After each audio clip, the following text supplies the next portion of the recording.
어머니, 저 어머니가 싫었어요. 어머니, 저 어머니가 정말 싫었어요. 30년 만에 꺼낸 말이었습니다. 평생 구박만 받아온 며느리가 쓰러진 시어머니 앞에서 꺼낸 첫마디가 그것이었습니다. 시간이 멈춘 듯 병실이 굳었습니다. 그런데 이상한 건 그 다음이었습니다. 모두가 예상한 결말은 오지 않았습니다. 며느리는 돌아서지 않았고 짐을 싸지도 않았습니다. 오히려 매일 병원으로 왔습니다. 죽을 쑤어서 시간에 맞춰 하루도 빠짐없이. 사람들은 수군거렸습니다. 쉬하는 거 아냐? 유산 때문이겠지. 그러나 아무도 몰랐습니다. 이 여자가 30년 동안 품어온 비밀을. 새벽 2시 아무도 없는 병실이었습니다. 고열에 뜬 시어머니가 잠꼬대로 흘린 말 한마디. 미안하다. 이름도 못 밝히고. 며느리는 말없이 눈물만 흘렸습니다. 30년 전부터 단 한 번도 꺼내지 않았던 그 말을. 평생 나를 쥐잡듯 잡던 시어머니가 쓰러졌을 때 며느리가 보인 행동은 과연 어떨까요? 누구도 예상치 못한 어느 며느리의 뜻밖의 행동, 그 뒤에 숨겨진 30년의 비밀이 무엇인지 지금 바로 확인해 보세요. 구독과 좋아요를 눌러주시면 영상 제작에 큰 힘이 됩니다. 사연 시작합니다. 챕터 1 그 집 며느리. 꽃은 거짓말을 하지 않습니다. 시든 것은 시든 대로, 꺾인 것은 꺾인 대로, 있는 그대로의 모습을 보여주지요. 경기도 용인 좁은 골목 끝에 자리 잡은 작은 꽃집 하나. 간판도 번듯하지 않습니다. 손으로 직접 쓴 듯한 글씨로 수진아원이라고만 적혀 있습니다. 이른 아침, 아직 골목에 인기척 하나 없는 시간. 오수진은 혼자 셔터를 올립니다. 삐걱 하는 소리가 골목에 울려 퍼지고 찬 공기가 한꺼번에 쏟아집니다. 5월인데도 새벽 공기는 아직 날이 섭니다. 수진은 그 공기 속에 잠깐 눈을 감습니다. 숨을 한번 고릅니다. 그리고 안으로 들어갑니다. 58년을 살아온 여자의 하루가 그렇게 또 시작됩니다. 화분을 하나씩 꺼내 햇볕 드는 자리에 놓는 손.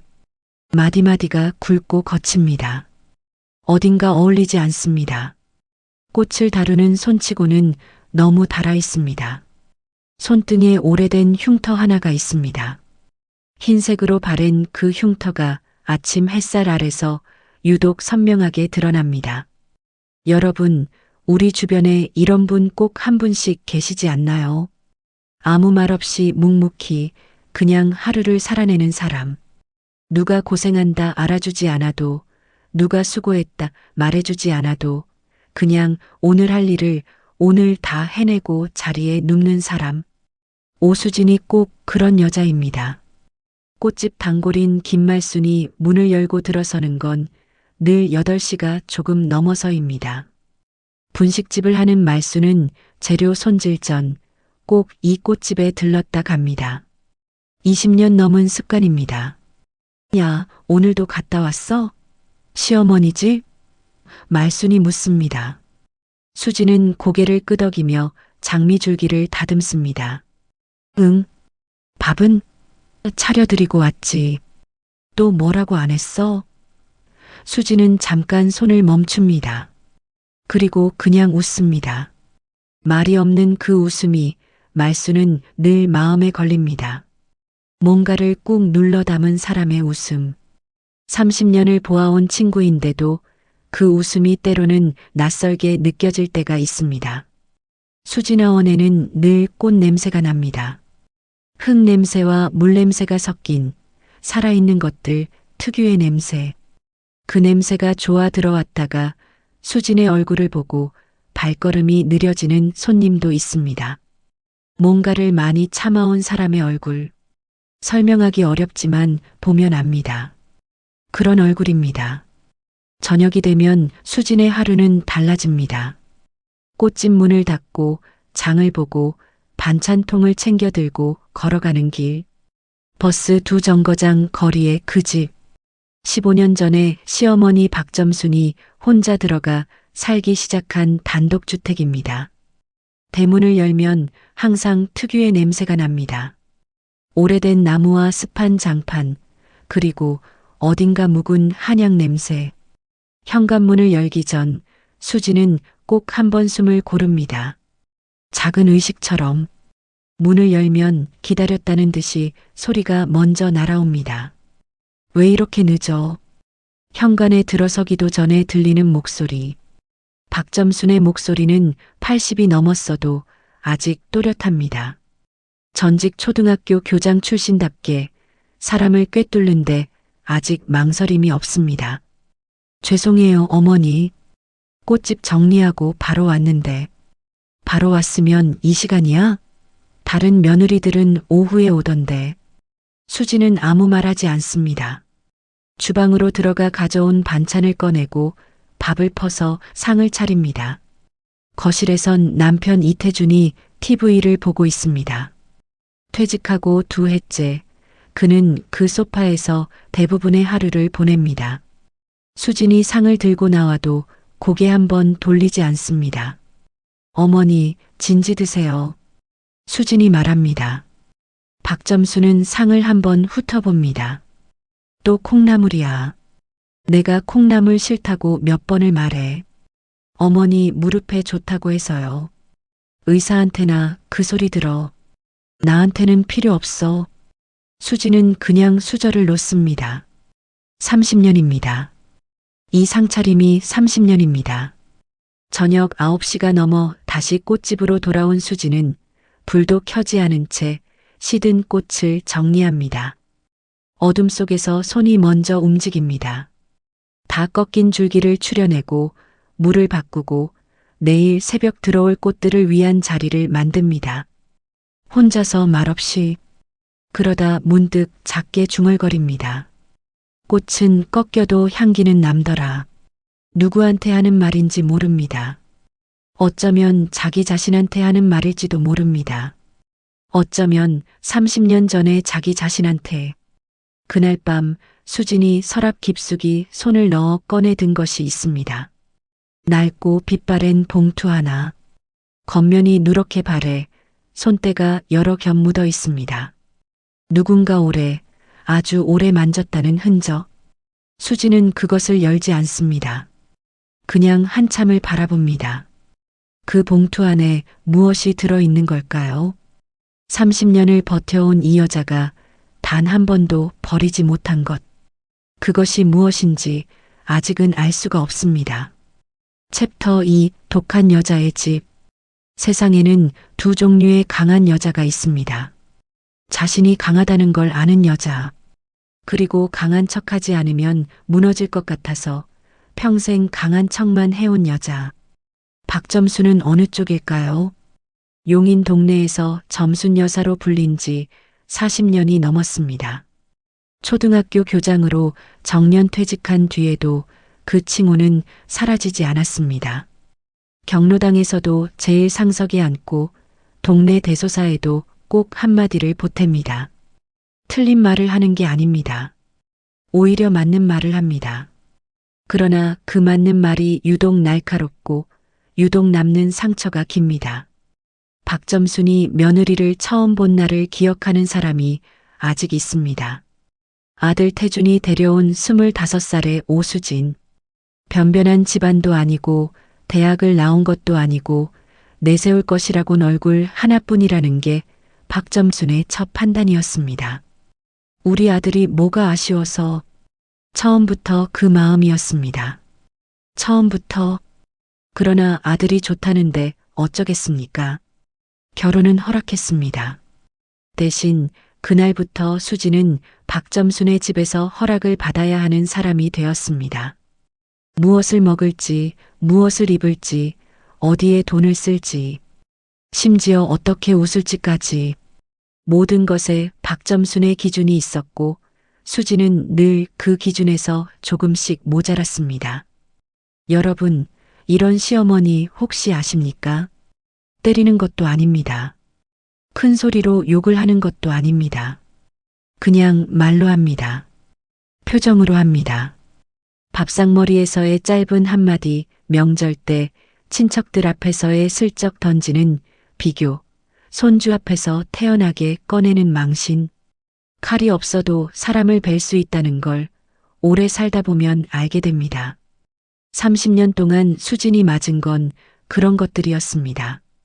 어느 저녁 박점순의 집 밥상에서 있었던 일입니다. 그날도 수진이 반찬을 차렸습니다. 정성껏 만든 갈치조림, 시어머니가 좋아한다는 도라지 무침, 갓 끓인 된장찌개. 박점순이 숟가락을 들다 말고 찌개를 봅니다. 이거 된장이 어디 건데? 재래시장에서 직접 담근 거 사왔어요. 재래시장? 위생은 생각해 봤어? 요즘 세상에 재래시장 된장을. 수지는 아무 말도 하지 않습니다. 옆에 앉은 이태준이 찌개를 한 숟가락 뜨며 말합니다. 맛있는데. 맛있으면 다야? 내 어머니 몸 생각해야지. 그 한마디로 대화는 끝납니다. 수지는 밥을 먹는 둥 마는 둥 합니다. 그날 밤 말순이 전화를 합니다. 야, 오늘은 또 뭐래? 수지는 잠깐 웃습니다. 아, 된장이 재래시장 거라고. 아니, 그게 무슨 상관이야. 말순의 목소리가 올라갑니다. 야, 오수진, 너 진짜 대단하다. 나 같으면 그 된장 그 자리에 엎었다. 수진이 조용히 답합니다. 말순아, 나는 갚을 게 있어. 갚을 게? 무슨 소리야, 그게. 수진은 대답하지 않습니다. 전화기 너머로 잠깐의 침묵이 흐릅니다. 말순은 더 묻지 않습니다. 30년 친구니까. 뭔가가 있다는 건 알지만 그게 뭔지는 모른다는 것도 압니다. 다음 날 아침 수진이 꽃집 앞에 화분을 내놓고 있을 때였습니다. 길 건너 이웃 주민 한 명이 지나가다 말을 겁니다. 수진 씨, 점순 여사 모시고 사는 거 대단해요. 우리 같았으면 진작에 짐 싸고 나갔지. 수진은 그냥 웃습니다. 별 말씀을요. 사람들은 다 알고 있습니다. 박점순이 며느리에게 어떻게 하는지. 그러나 아무도 막지 않습니다.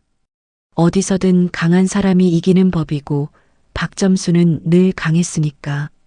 그런데요. 그날 오후 박점순이 수진을 불러 앉혔습니다. 아무 이유 없이 불러 앉히는 일은 없었습니다. 수진은 조용히 맞은편에 앉습니다. 박점순은 한참 말이 없습니다. 그러다 창밖을 보며 아주 작은 소리로 말합니다. 요즘 어지럽다. 수진은 그 말에 눈을 들어 시어머니를 봅니다.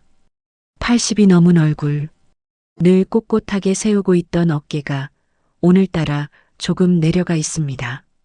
어머니, 병원 가보셔야 해요. 됐어. 나이 들면 다 그런 거지. 박점수는 자리에서 일어납니다. 대화는 끝났다는 신호입니다. 수지는 자리에 앉은 채로 그 뒷모습을 바라봅니다. 평생 강한 척 살아온 여자. 어지럽다는 말 한마디를 하는데 얼마나 오래 망설였을까. 그날 밤 꽃집에 혼자 남은 수지는 서랍에서 그 낡은 봉투를 다시 꺼냅니다. 오늘도 열지 않습니다. 그냥 손 안에 쥐고 있습니다. 봉투 안에 접힌 종이의 감촉이 손끝에 느껴집니다. 30년 전의 온도가 아직 거기 남아있는 것 같습니다. 시어머니가 어지럽다고 했습니다. 그 한마디가 왜 이렇게 마음에 걸리는 걸까요? 수진도 모릅니다. 다만 알 수 없는 불안이 가슴 한쪽에 자리를 잡기 시작했습니다. 마치 아직 피지 않은 꽃봉오리가 갑자기 시들어버리기 직전의 그 느낌처럼 뭔가가 곧 무너질 것 같은 느낌. 챕터 3 30년의 균열. 손주 결혼 소식이 들어온 건 목련이 한창 피던 4월 초였습니다. 아들 태준과 수진 사이의 큰아들, 이준혁이 여자친구를 데리고 왔습니다. 반듯하게 생긴 청년과 단아한 처자. 누가 봐도 잘 어울리는 한 쌍이었습니다. 수지는 그날 저녁 직접 만든 잡채와 갈비찜을 상에 올리며 오래간만에 마음이 따뜻했습니다. 내 자식이 행복하다는 것. 어미에게 그보다 큰 기쁨은 없으니까요. 그런데 다음 날 아침 박점순한테서 전화가 왔습니다. 결혼 준비 내가 할게. 딱 그 한마디였습니다. 수지는 잠깐 숨을 고르고 대답합니다. 어머니, 저도 같이 상의하면서 하면 어떨까요? 상해? 내가 이런 거 해본 적 있어? 예식장이 어디가 좋은지, 하객이 몇이나 될지, 혼수는 어떻게 맞춰야 하는지. 내가 다 알아서 할 테니까 넌 시키는 것만 해. 전화가 끊겼습니다. 수지는 한동안 전화기를 내려다봅니다. 시키는 것만 하라는 말. 30년을 들어온 말인데 오늘은 유독 다르게 들립니다. 내 아들 결혼인데, 내 아들인데. 그 생각이 처음으로 아주 조용하게 가슴 한가운데를 건드립니다. 예식장 선정은 박점순이 했습니다. 하객 명단도 박점순이 정리했습니다. 패백 순서도 이바지 음식 목록도 심지어 신부 한복 색깔까지 모든 결정이 박점순의 거실 탁자에서 이루어졌고 수지는 그 자리에 앉아 그냥 고개를 끄덕였습니다. 말순이 나중에 듣고 눈이 동그래집니다. 야, 내 아들 결혼인데 내 의견이 하나도 없어? 어머니가 다 알아서 하신다는데. 알아서? 그게 무슨 알아서야. 그냥 빼앗은 거지. 수지는 웃습니다. 그 웃음이 말수는 싫습니다. 여러분, 살다 보면 이런 순간이 있지 않나요? 아무리 참아도, 아무리 넘겨도 딱 하나만큼은 내 것이어야 하는 게 있는데, 그걸 빼앗겼을 때의 그 느낌.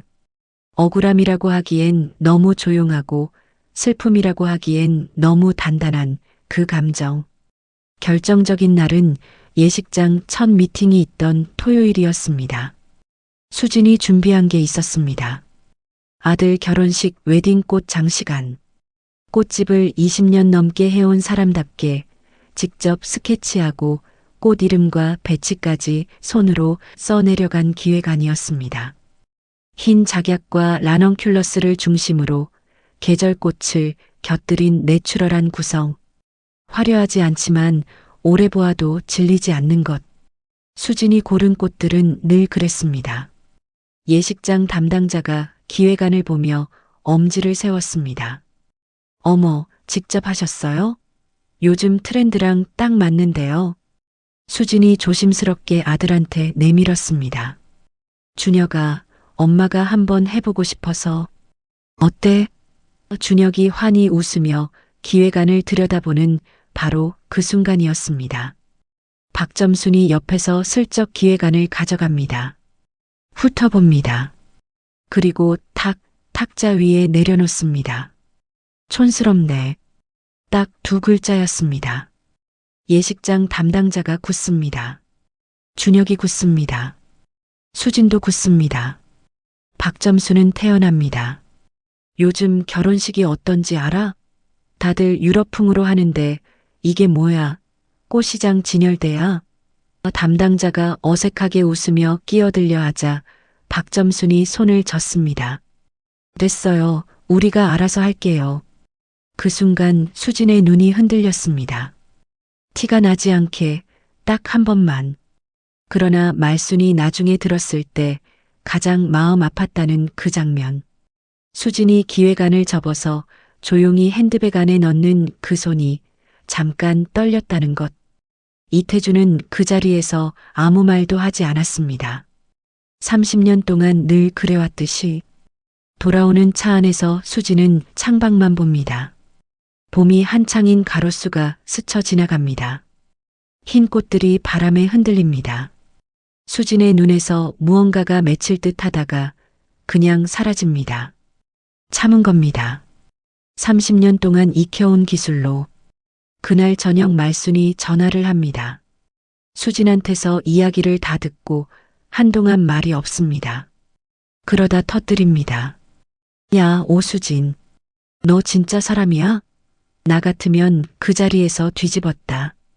말순아. 왜? 나는 괜찮아. 괜찮긴 뭐가 괜찮아. 내 눈이 흔들렸다며. 수진이 조용히 말합니다. 내가 지금 버티는 건 약해서가 아니야. 말수는 그 말이 뭔 뜻인지 알 것 같으면서도 모릅니다. 30년을 곁에 있었는데도 아직 이 친구 안에 자기가 모르는 무언가가 있다는 걸 느낍니다. 그날 밤 수지는 꽃집에 혼자 남아 접었던 기획안을 다시 펼칩니다. 자기가 고른 꽃 이름들을 손끝으로 하나씩 짚어봅니다. 작약, 라넌큘러스, 유칼립투스, 촌스럽다고 했습니다. 이 꽃들이 촌스럽다고. 수지는 기획안을 조심스럽게 반으로 접어 서랍에 넣습니다. 그 낡은 봉투 옆에 챕터 4 마지막 상차림.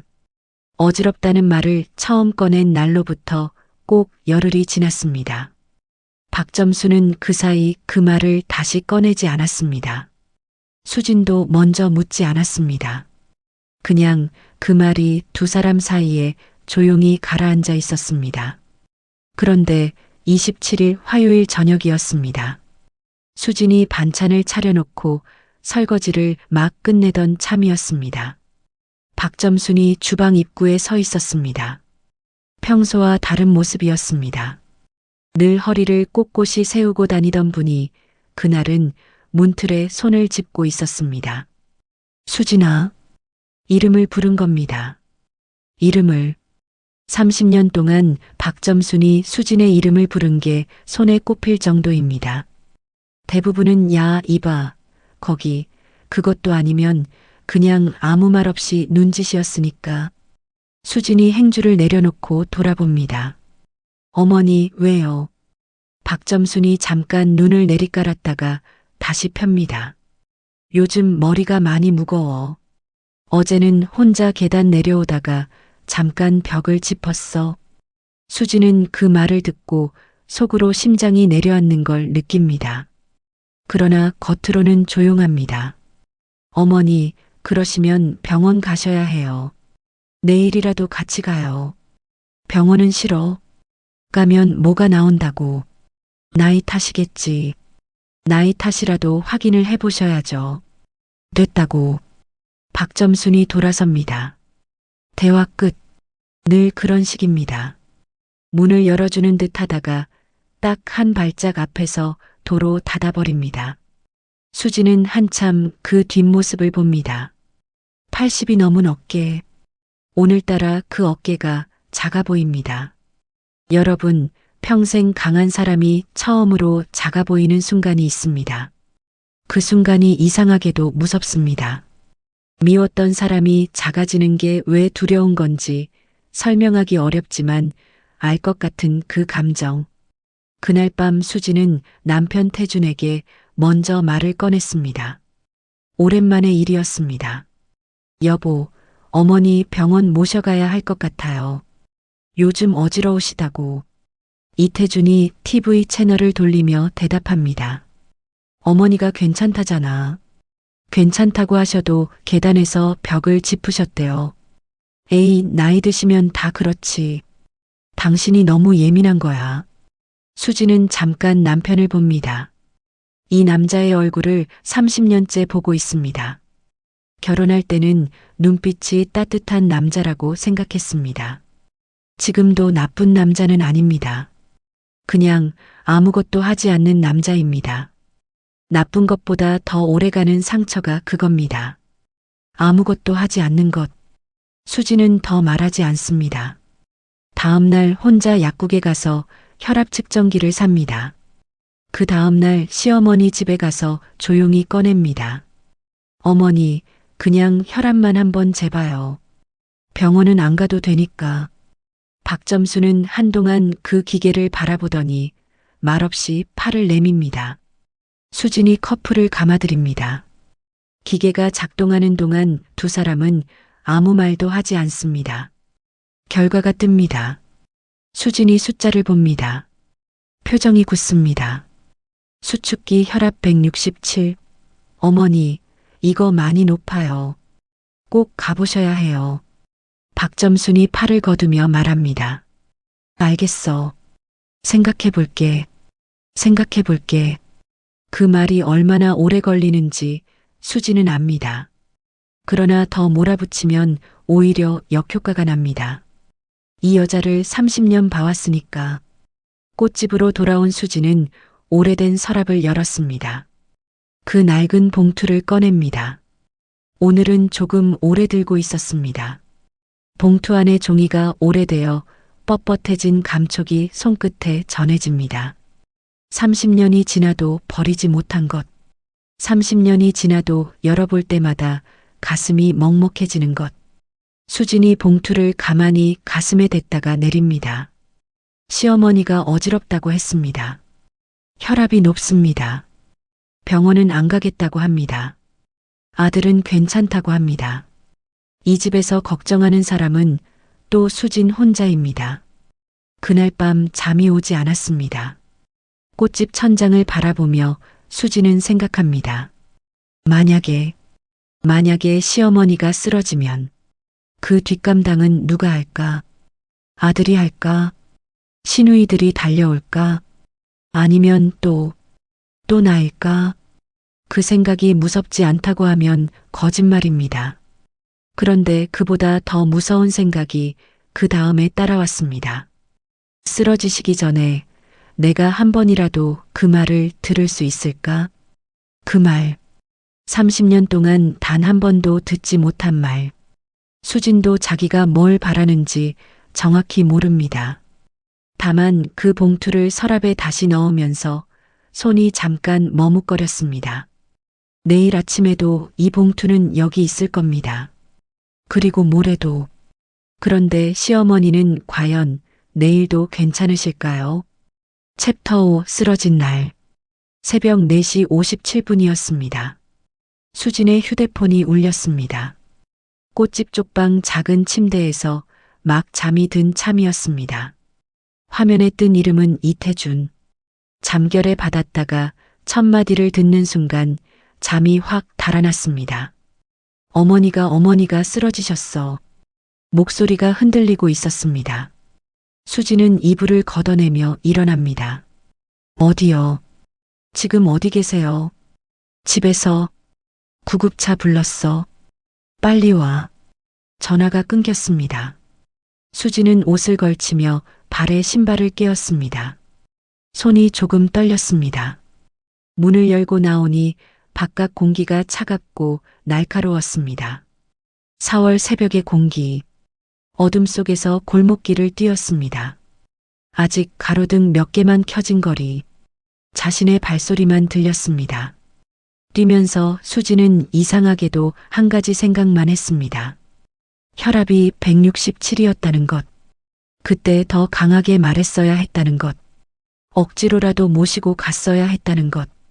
박점순의 집 앞에 구급차가 서 있었습니다. 붉은 경광등이 새벽 골목을 물들이고 있었습니다.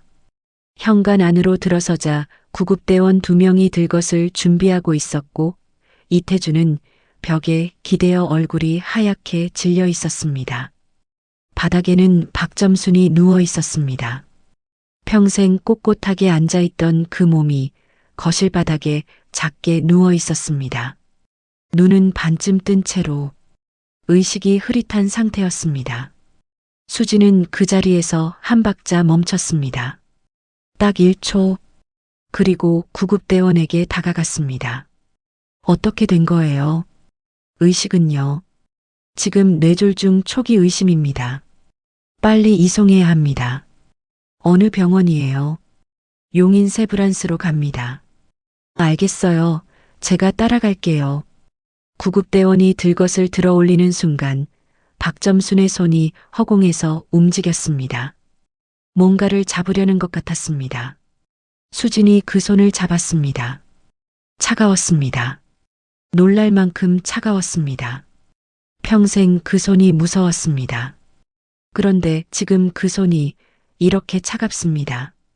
여러분, 미웠던 사람이 갑자기 작아지는 순간이 있습니다. 그때 마음이 어떤지 아십니까? 시원하지 않습니다. 이상하게도 전혀 시원하지가 않습니다. 병원 응급실 복도는 새벽인데도 사람이 많았습니다. 형광등 불빛이 푸르스름하게 깔려 있었고 소독약 냄새가 진했습니다.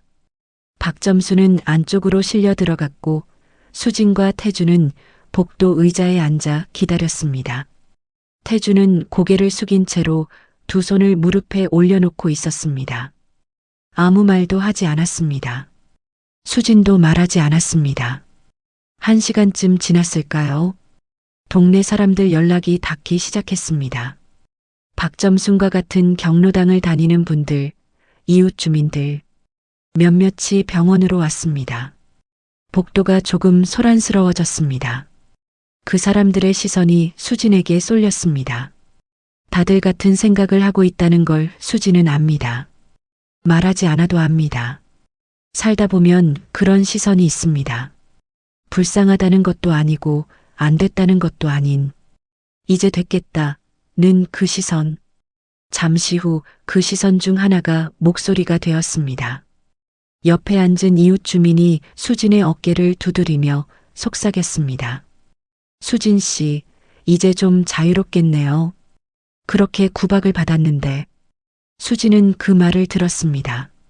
똑똑히 들었습니다. 잠깐 아무 말도 하지 않았습니다. 복도 끝 어딘가에서 의료기기 소리가 규칙적으로 들렸습니다. 삐, 삐, 삐. 수진은 자리에서 일어났습니다. 마침 지나가던 간호사를 불러 세웠습니다. 저기요, 잠깐만요. 네, 보호자분이세요? 네. 중환자실 면회 시간이 어떻게 돼요? 제가 매일 와야 하니까요. 간호사가 잠깐 수진을 봤습니다. 매일이요? 네. 식사 챙겨드려야 하고 재활 시작하면 도와드려야 하니까요. 시간표 좀 알 수 있을까요? 복도가 순간 조용해졌습니다. 방금 전까지 웅성이던 사람들이 수진을 바라봤습니다. 이웃 주민도, 태준도 모두가 수진의 옆 얼굴을 봤습니다. 수진은 간호사한테서 면회 시간표를 받아들고 자리로 돌아와 앉았습니다. 그리고 다시 아무 말도 하지 않았습니다. 자유롭겠다고 했습니다. 그런데 이 여자는 매일 오겠다고 합니다. 도대체 왜? 이태준도 그걸 묻고 싶었지만 입이 열리지 않았습니다. 날이 밝아올 무렵 담당 의사가 나왔습니다. 뇌졸중 초기 골든타임 안에 왔기 때문에 최악은 면했습니다. 그러나 한동안 입원이 필요하고 이후 재활치료가 불가피하다고 했습니다. 수진은 고개를 끄덕이며 물었습니다. 회복되면 일상생활은 가능한가요? 재활을 얼마나 하느냐에 달려 있습니다. 알겠습니다. 열심히 하겠습니다. 의사가 자리를 뜬 뒤 태준이 처음으로 입을 열었습니다. 당신이 왜 열심히 해? 내가 해야지. 수진은 그를 한번 봤습니다. 30년 만에 처음 듣는 말이었습니다. 그러나 그 말이 얼마나 오래 갈지 수진은 압니다. 그래서 그냥 조용히 말합니다. 같이 해요. 그날 오후 박점수는 중환자실로 올라갔습니다. 수진은 면회 시간이 될 때까지 복도 의자에 앉아 기다렸습니다. 핸드백 안에 손을 넣으니 꽃집에서 나오면서 무의식적으로 챙겨온 그 낡은 봉투가 손끝에 잡혔습니다. 수진은 꺼내지 않았습니다. 그냥 그 안에 손을 넣은 채로 창밖을 바라봤습니다. 4월의 아침 햇살이 병원 유리창에 비스듬히 들어오고 있었습니다. 이 봉투를 들고 올 생각이 있었던 건지 아니면 몸이 먼저 기억한 건지 수진도 모릅니다. 다만 지금 이 순간 그 봉투가 손 안에 있다는 것이 조금은 위안이 됩니다. 마치 오래전 누군가가 옆에 있어주는 것처럼. 챕터 6 위선이라 불러도 간병은 조용히 시작됐습니다. 소란스럽지 않았습니다. 수지는 첫날부터 정해진 면회 시간에 맞춰왔습니다. 죽을 직접 쑤어보은 용기에 담아왔습니다. 단호박죽, 잣죽, 흰죽.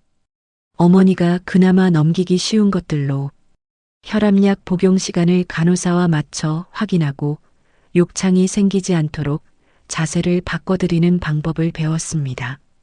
재활의학과 상담도 직접 잡았습니다. 태주는 처음 사흘은 같이 왔습니다. 나흘째부터는 격일로 왔습니다. 일주일 후부터는 수진이 오면 먼저 자리를 뜨는 날이 많아졌습니다. 수진은 뭐라고 하지 않았습니다. 뭐라고 해봤자 달라지는 게 없다는 걸 30년이 가르쳐줬으니까. 문제는 바깥에서 시작됐습니다. 동네에 소문이 돌기 시작한 겁니다. 평생 구박받던 며느리가 시어머니 쓰러지자 매일 병원을 간다는 소문. 반응은 둘로 갈렸습니다. 한쪽은 대단하다고 했습니다. 다른 한쪽은 달랐습니다. 쉬하는 거 아냐? 카메라도 없는데 뭘 보여주려고. 유산 때문이겠지. 집이 있잖아, 그 집에. 수진의 귀에도 들어왔습니다. 사람 말이란 건 막으려야 막을 수가 없는 법이니까. 시누이들도 가만히 있지 않았습니다. 박점순의 두 딸, 큰 시누이 이정희와 작은 시누이 이정옥.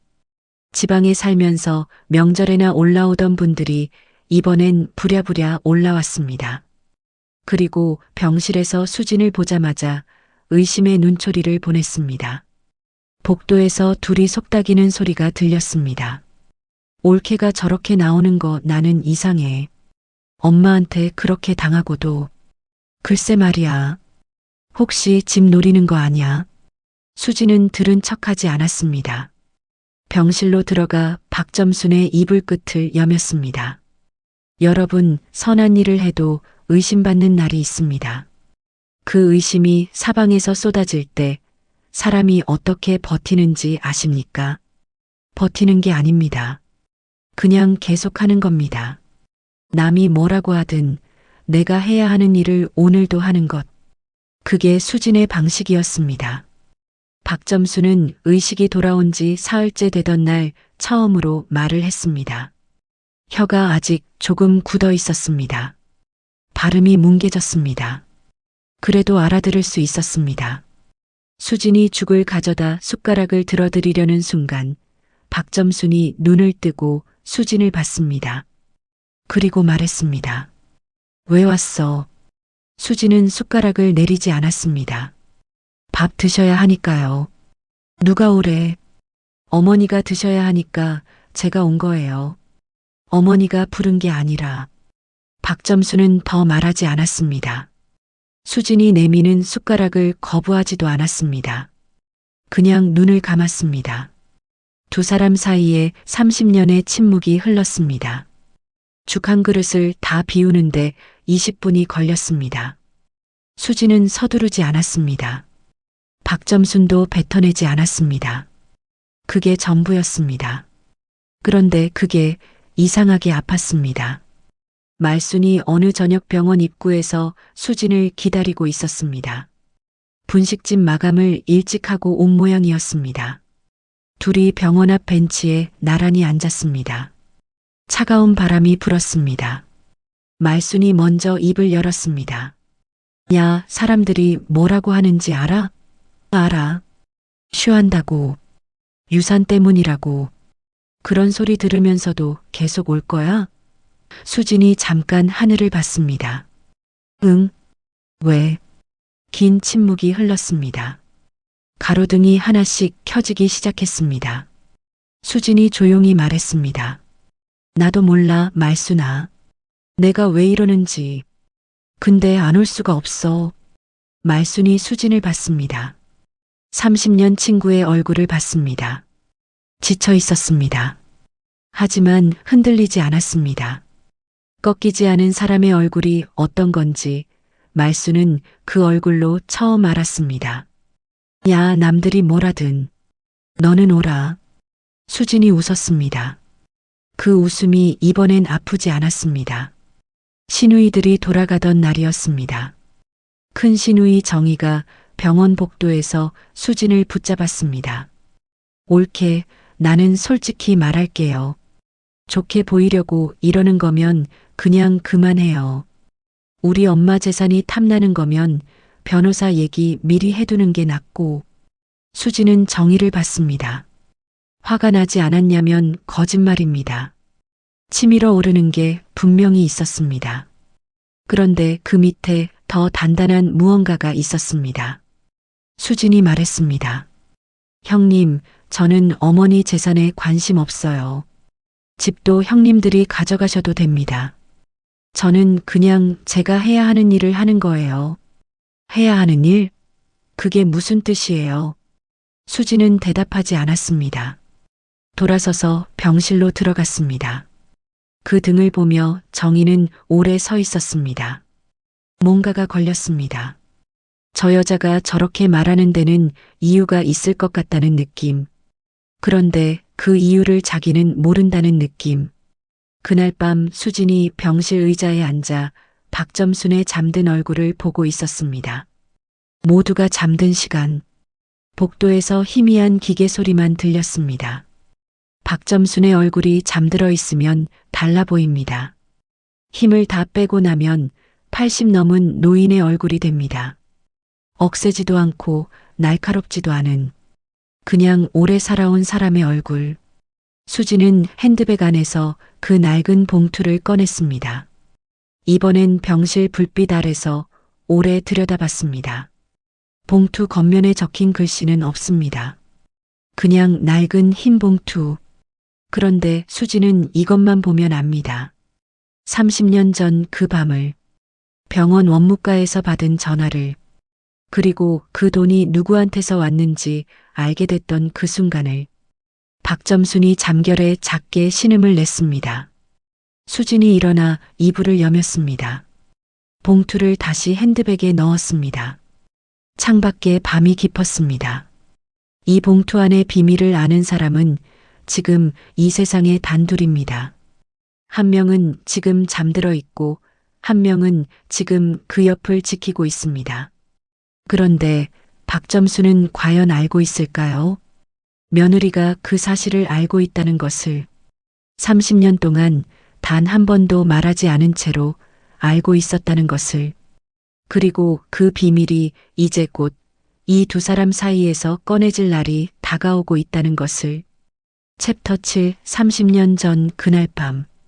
고열은 사흘째 밤에 찾아왔습니다. 담당 간호사가 체온을 재고 인상을 찌푸렸습니다. 38도 9분. 회복 중인 환자에게 좋지 않은 숫자였습니다. 수진은 그날 저녁부터 병실을 떠나지 않았습니다. 태주는 집에 가서 쉬라고 했습니다. 수진은 고개를 저었습니다. 말없이 병실 의자를 침대 가까이 당겨 앉았습니다. 밤이 깊을수록 박점순의 호흡이 거칠어졌습니다. 열이 오를 때의 특유한 소리, 가슴 어딘가에서 무언가가 끓는 것 같은 소리. 수진은 젖은 수건을 이마에 올려드리고 손발을 닦아드리고 이불 끝을 여몄습니다. 형광등 불빛이 절반만 켜진 병실. 복도에서 들어오는 희미한 빛. 그 안에서 수진은 혼자 밤을 지켰습니다. 자정이 넘어설 무렵이었습니다. 박점순이 잠결에 뒤척이기 시작했습니다. 열 때문에 꿈을 꾸는 것 같았습니다. 눈꺼풀이 파르르 떨렸습니다. 입술이 조금씩 움직였습니다. 처음엔 알아들을 수 없었습니다. 그냥 헛소리려니 했습니다. 나이 든 사람이 고열에 뒤척이면 의뢰 있는 일이니까. 수지는 이마의 수건을 다시 적시러 세면대로 가려다 멈췄습니다. 박점순의 입술에서 나온 말이 귀에 걸렸습니다. 미안하다. 수진이 돌아봤습니다. 박점순은 눈을 감은 채였습니다. 잠꼬대였습니다. 그런데 그 다음 말이 또 나왔습니다. 흐릿하고 뭉개졌지만 수진의 귀는 정확히 들었습니다. 이름도 못 밝히고 그것밖에 못 해줬는데. 수진의 손이 멈췄습니다. 세면대를 향하던 발이 멈췄습니다. 온몸이 멈췄습니다. 심장이 한 박자 쉬었다가 다시 뛰기 시작했습니다. 천천히, 아주 천천히. 수지는 침대 옆으로 다가갔습니다. 박점순의 잠든 얼굴을 내려다봤습니다. 열로 붉어진 뺨, 파르르 떨리는 눈꺼풀, 그 입술에서 방금 나온 말, 이름도 못 밝히고. 여러분, 30년 만에 어떤 말을 듣는다는 게 어떤 건지 아십니까? 들을 줄 알았던 말이 아닙니다. 들을 수 있으리라 기대조차 못했던 말. 그 말이 이렇게 찾아오는 겁니다. 잠꼬대로, 고열 속 헛소리로, 아무도 없는 새벽 병실에서 기억이 밀려왔습니다. 수진이 28이던 해, 결혼한 지 3년째 되던 봄이었습니다. 친정어머니가 갑자기 쓰러졌습니다. 위암이었습니다. 그것도 이미 많이 진행된 상태였습니다. 수술을 해야 했습니다. 수술비가 300만 원이었습니다.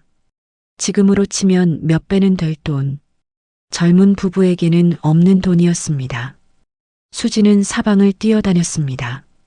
친정에는 빌릴 곳이 없었습니다. 시댁에 손을 벌릴 엄두가 나지 않았습니다. 박점순이 뭐라고 할지 눈에 선했으니까.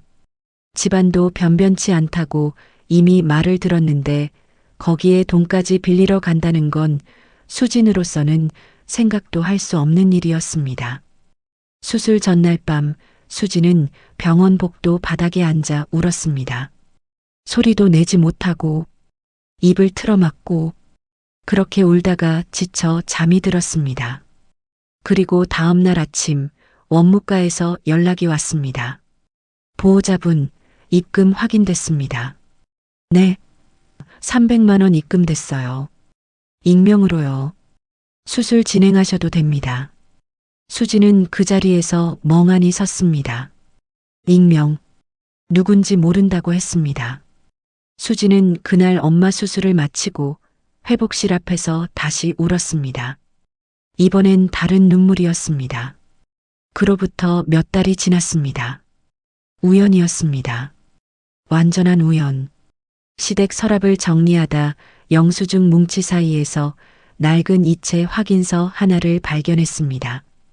병원 이름, 날짜, 금액, 300만 원.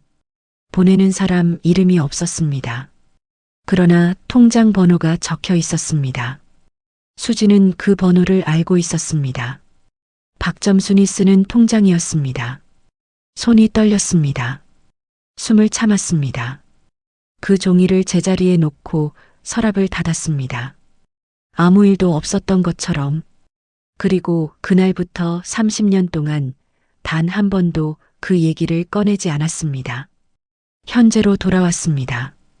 병실, 새벽, 열에 뜬 박점순의 잠꼬대, 이름도 못 밝히고. 수지는 박점순의 손을 잡았습니다. 꼭 잡았습니다. 차갑고 주름진 손, 평생 그 손이 무서웠습니다. 그 손이 차려주는 밥상의 기준이 무서웠고, 그 손이 가리키는 방향이 무서웠고, 그 손이 내리치는 말의 무게가 무서웠습니다. 그런데 지금 이 손을 잡고 있으니 그냥 오래된 손입니다. 많이 일하고, 많이 버티고, 많이 숨겨온 사람의 손입니다. 눈물이 났습니다. 소리 없이. 수진도 몰랐습니다. 언제부터 흘렀는지. 다만 뺨이 젖어 있다는 걸, 턱 끝에서 뚝 떨어지는 걸 느끼고서야 알았습니다. 박점수는 계속 잠들어 있었습니다. 수진이 중얼거렸습니다. 소리가 날까 말까 한 목소리로. 어머니, 저 알고 있었어요. 30년 전부터. 병실이 고요했습니다. 기계 소리만 규칙적으로 울렸습니다. 삑, 삑, 삑. 박점수는 아무 대답도 하지 않았습니다. 잠든 사람이니까. 그런데 수진이 말을 이었습니다. 그래서 버텼어요. 어머니가 싫었어도, 억울해도 그냥 버텼어요. 새벽 2시, 아무도 없는 병실에서 두 여자 사이에 30년이 흘렀습니다. 한 여자는 잠들어 있었고 한 여자는 그 손을 잡고 울었습니다. 그 눈물이 어떤 이름인지는 아직 모릅니다. 슬픔인지 고마움인지 아니면 30년 동안 이름 붙이지 못한 무언가인지 다만 한 가지는 압니다. 이 밤이 지나면 두 사람 사이에 무언가가 달라질 것이라는 걸, 돌이킬 수 없이 조용히 달라질 것이라는 걸. 챕터 8 두 여자의 말. 재활병원으로 옮긴 건 이번 3주째였습니다. 용인 시내 작은 재활병원. 햇볕이 잘 드는 2층짜리 건물. 박점수는 이제 혼자 앉을 수 있었고 보조기구를 짚으면 짧은 거리는 걸을 수 있었습니다. 언어는 많이 돌아왔습니다. 발음이 가끔 뭉개지지만 말하는 데 지장은 없었습니다. 재활치료사가 박점순의 회복 속도를 보며 말했습니다. 의지가 강하신 분이에요. 이 나이에 이 속도면 대단한 거예요. 수지는 그 말을 들으며 조용히 웃었습니다. 의지가 강한 거라면 박점순이 평생 가장 잘해온 것이 그것이니까. 재활치료는 오전에 있었습니다. 수지는 치료가 끝나는 시간에 맞춰왔습니다. 도시락을 싸왔습니다. 으깬 두부와 잘게 썬 나물, 국은 건더기를 작게 잘라 넣은 것으로. 아직 씹는 게 불편하니까.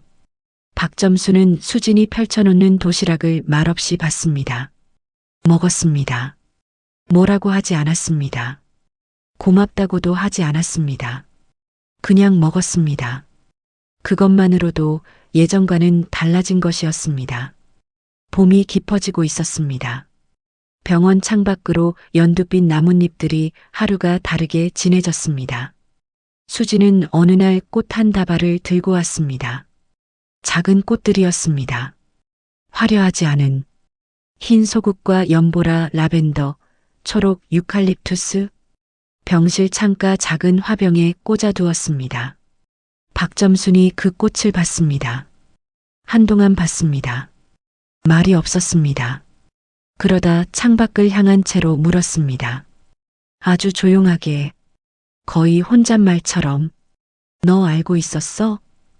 수진의 손이 잠깐 멈췄습니다. 그리고 아무렇지 않게 다시 움직였습니다. 화병 위치를 조금 옮기고 꽃줄기 하나를 바로잡았습니다. 대답하지 않았습니다. 박점순이 다시 물었습니다. 이번엔 수진을 향해 고개를 돌리고. 내가 헛소리했지. 그날 밤에. 들었어? 수진이 박점순을 봤습니다. 그 눈을 마주쳤습니다. 80 넘은 눈. 강하고 날카롭고 평생 지지 않으려 했던 눈. 그 눈이 지금 조금 떨리고 있었습니다. 여러분, 강한 사람이 처음으로 대답을 기다리는 표정이 어떤 건지 아십니까? 그건 약함이 아닙니다. 오히려 그 반대입니다. 평생 강한 척 살아온 사람이 처음으로 진실을 마주하려는 용기입니다. 수진이 의자를 당겨 침대 가까이 앉았습니다. 창밖에서 바람이 불었습니다. 화병 속 라벤더가 살짝 흔들렸습니다. 수진이 입을 열었습니다. 어머니, 저 어머니가 정말 싫었어요. 병실이 순간 굳었습니다. 박점순의 눈이 커졌습니다. 착한 말을 기대했을 겁니다. 고맙다든가 괜찮다든가 다 잊었다든가 그런 말을 예상했을 겁니다. 그런데 나온 말은 그게 아니었습니다. 수진이 계속했습니다. 진짜로요. 밥상 차리면서 싫었고 핀잔 들으면서 싫었고 아들 결혼 준비할 때도 싫었어요. 30년 동안 어머니가 싫다고 생각한 날이 좋다고 생각한 날보다 훨씬 많았어요. 박점순이 입술을 꽉 다물었습니다. 반박하려는 건지 참으려는 건지. 수진이 거기서 말을 멈추지 않았습니다. 근데요, 어머니. 목소리가 달라졌습니다. 한 톤 낮아졌습니다. 더 느려졌습니다. 싫은 사람한테도 진 빚은 갚아야 하는 거잖아요. 그게 사람 도리니까. 박점순의 눈이 흔들렸습니다. 어머니가 그때 왜 그러셨는지 저는 다 알 수는 없어요. 근데 조금은 알 것 같아요. 빚진 사람한테는 더 모질어지더라고요. 사람이 자기도 모르게 갚을 방법이 없으니까 오히려 더 차갑게 구는 거요. 그게 어머니였던 것 같아요. 긴 침묵이 흘렀습니다. 아주 길었습니다. 복도에서 재활치료사의 목소리가 작게 들렸습니다. 다른 환자를 부르는 소리. 그 소리가 멀어지고 나서도 두 사람은 말이 없었습니다. 그러다 박점순의 눈에서 무언가가 흘렀습니다. 소리가 없었습니다. 어깨도 떨리지 않았습니다. 그냥 눈에서 흘렀습니다. 평생 이 여자가 우는 것을 본 사람이 있었을까요? 아들도 못 봤을 겁니다. 시누이들도 못 봤을 겁니다. 그런데 지금 30년을 구박해온 며느리 앞에서 박점순이 울고 있었습니다. 수지는 손을 내밀지 않았습니다. 다가가지 않았습니다. 그냥 거기 앉아서 봤습니다. 그것만으로 충분했습니다. 둘 다 알고 있었습니다. 이게 용서의 장면이 아니라는 걸, 이게 화해라는 이름으로 포장하기엔 너무 날 것이라는 걸, 이건 그냥 두 여자가 30년 만에 서로를 있는 그대로 보는 장면이었습니다. 박점순이 한참 만에 입을 열었습니다. 목소리가 갈라졌습니다. 내가 잘못했다. 수진이 박점순을 봤습니다. 300만 원짜리 잘못이 아니야. 그 이후로 30년 동안 한 짓들이 내가 잘못했어. 수진은 대답하지 않았습니다. 창밖에서 바람이 또 한 번 불었습니다. 화병 속 꽃들이 흔들렸습니다. 수진이 천천히 자리에서 일어났습니다. 빈 도시락 통을 챙겨 가방에 넣었습니다. 그리고 나가려다 돌아서서 말했습니다. 어머니, 내일 또 올게요. 그게 전부였습니다. 사과에 대한 대답도 없었고 괜찮다는 말도 없었습니다. 다만 내일 또 오겠다는 말. 그 한마디가 사실은 모든 말을 담고 있었습니다. 병실 문이 닫혔습니다. 박점수는 혼자 남았습니다. 창가 화병의 꽃을 오래 봤습니다. 흰 소국, 연보라 라벤더, 초록 유칼립투스, 촌스럽다고 했었습니다.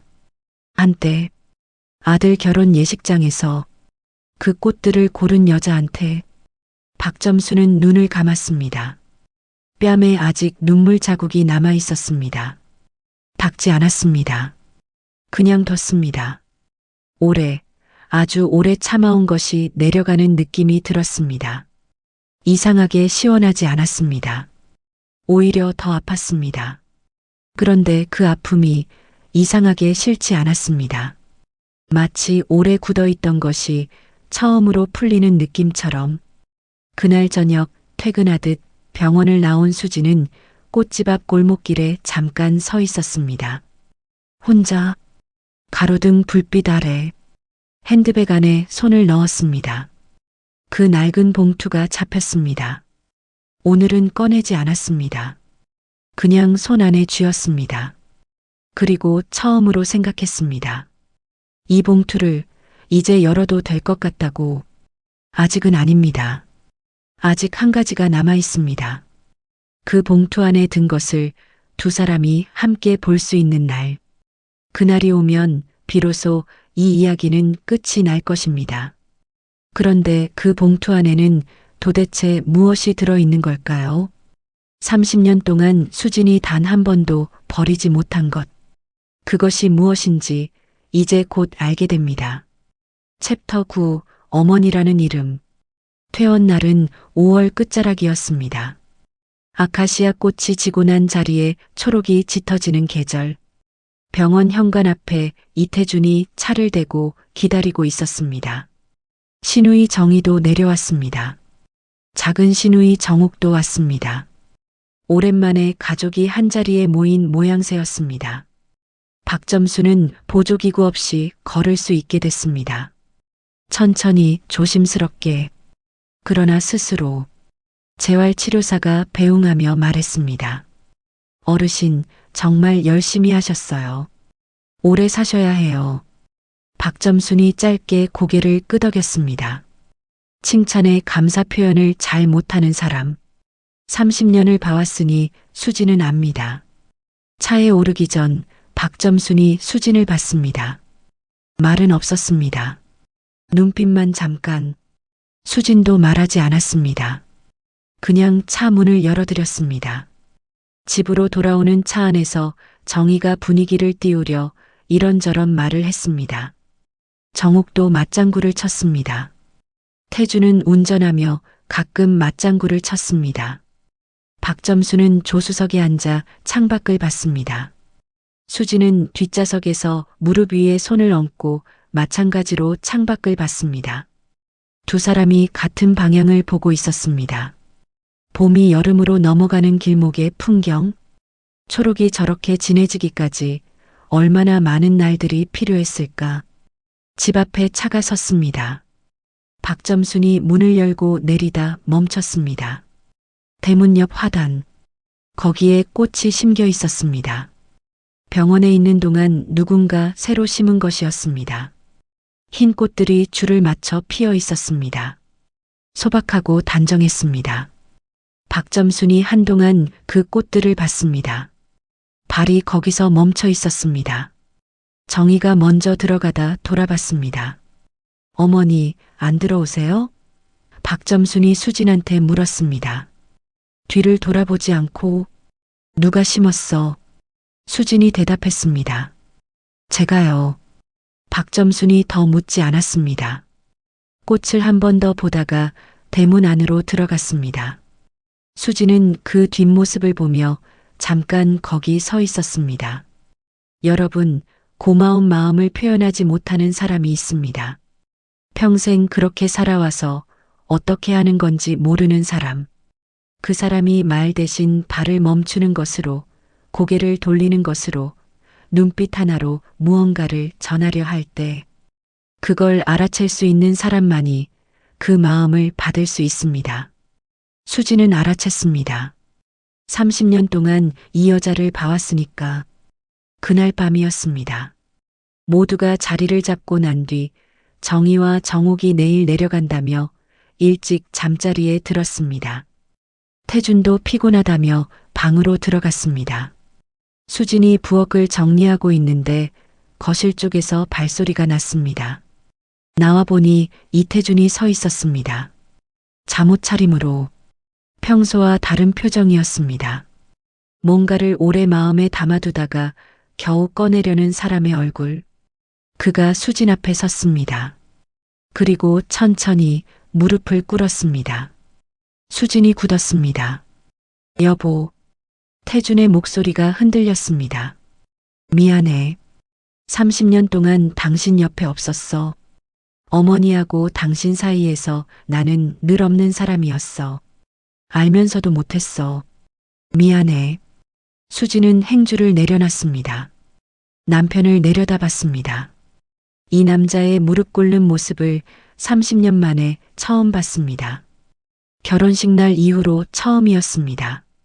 그때는 기뻐서였고 지금은 미안해서였습니다. 수진이 그의 팔을 잡아 일으켰습니다. 억지로 일으키듯이가 아니라 조용히. 일어나요. 당신은 화 안 나? 화났죠. 30년 동안. 그러면. 근데 지금 이 순간에 그 화를 꺼내봤자 뭐가 달라져요. 태준이 눈을 들어 수진을 봤습니다. 수진이 말을 이었습니다. 이제라도 알면 됐어요. 알았으면 이제부터 하면 되는 거고. 그게 다였습니다. 용서한다는 말도 없었습니다. 괜찮다는 말도 없었습니다. 그러나 그 말 안에 담긴 것이 무엇인지 이태준은 알았습니다. 뒤에서 박점순의 방문이 살짝 열려 있었습니다. 거실의 대화가 다 들렸는지는 모릅니다. 다만 그 문틈 사이로 불빛이 새어나오고 있었습니다. 잠들지 않았다는 뜻이었습니다. 그날 밤 박점순은 오래된 서랍장을 열었습니다. 가장 안쪽, 다른 사람은 손을 대지 않는 그 칸. 거기서 낡은 일기장 하나를 꺼냈습니다. 표지가 삭아서 색이 바랬습니다. 오래된 것이었습니다. 펼쳤습니다. 특정 페이지를, 손때가 가장 많이 묻은 그 페이지, 날짜가 적혀 있었습니다. 30년 전 봄. 그 날짜 아래 단 한 줄이 적혀 있었습니다. 삐뚤삐뚤한 글씨로 마치 손이 떨리며 쓴 것처럼 내가 해줄 수 있는 건 이것뿐이었다. 그 아래 아무것도 없었습니다. 더 쓰지 못한 것인지 더 쓸 말이 없었던 것인지 박점수는 그 문장 위에 손을 얹었습니다. 주름진 손이 낡은 종이 위에 놓였습니다. 오래 그러고 있었습니다. 창밖에서 밤바람이 불었습니다. 5월의 끝이었습니다. 이 집에서 30년이 흘렀습니다. 그 30년 동안 이 일기장은 단 한 번도 버려지지 않았습니다. 며느리의 서랍 속 봉투처럼 두 여자가 각자의 방식으로 품어온 것들이 같은 밤 아래 나란히 있었습니다. 말하지 않았지만 알고 있었던 것들이, 표현하지 않았지만 전해졌던 것들이. 어머니라는 이름이 참 어렵습니다. 낳은 어머니도 시어머니도 그 이름 안에는 사랑과 상처가 함께 들어 있습니다. 따뜻함과 날카로움이 함께 들어 있습니다. 그리고 때로는 평생을 함께 살아도 끝내 다 꺼내지 못한 말들이 들어 있습니다. 그 말들이 꺼내지지 못한 채로 세월이 흘러도 사람은 압니다. 어렴풋이 그래도 압니다. 당신이 나를 버리지 않았다는 것을. 챕터 10 꽃집에 봄이 왔다. 6달이 흘렀습니다. 가을이 왔다가 겨울이 왔고 다시 봄이 왔습니다. 수지나원 앞 골목의 새벽 공기가 달라졌습니다. 차갑지 않았습니다. 아직 이르지만 어딘가 봄 냄새가 나는 공기.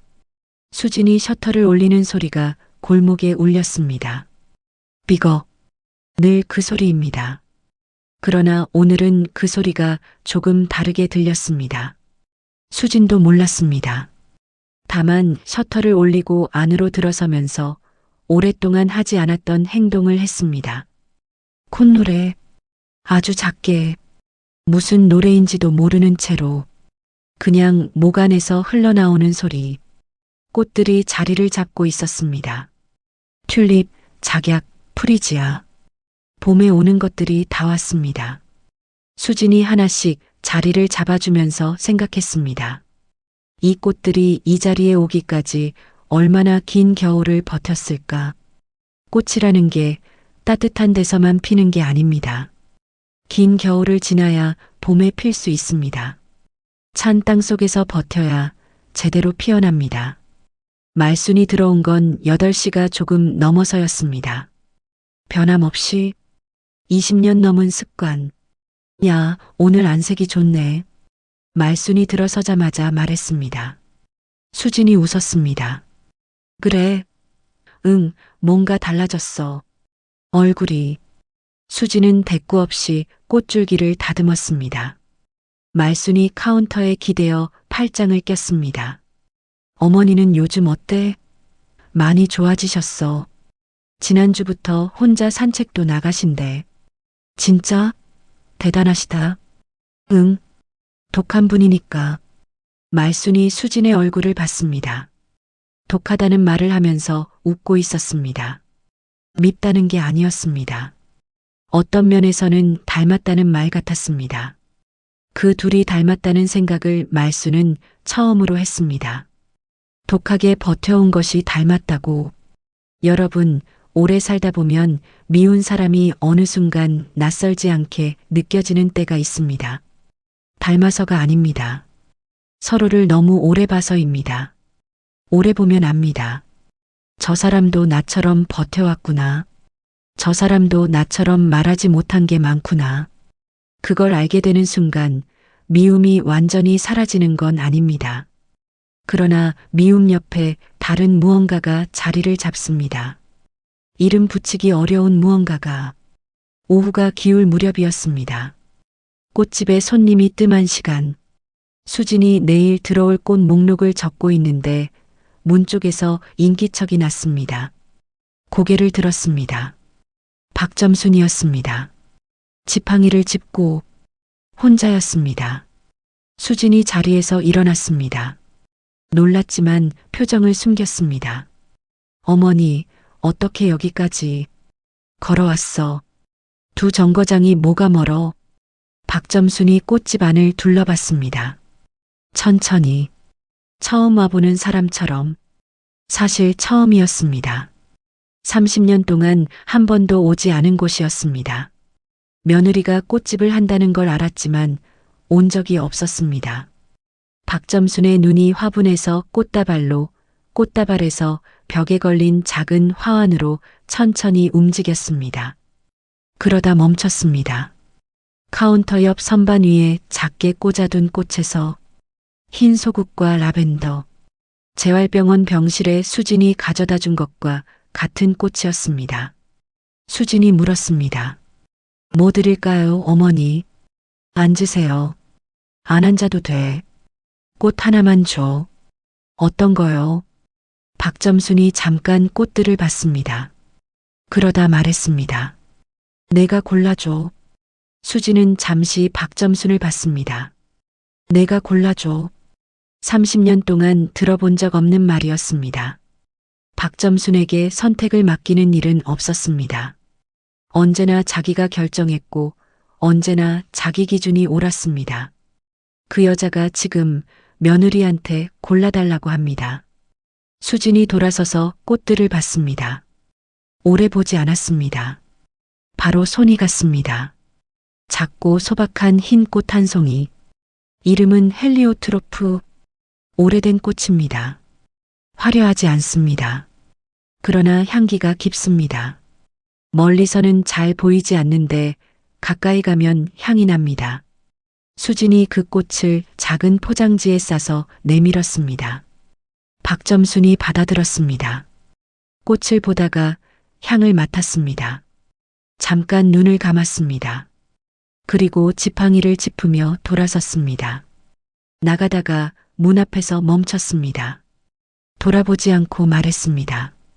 잘 키웠더라. 꽃집. 그것이 전부였습니다.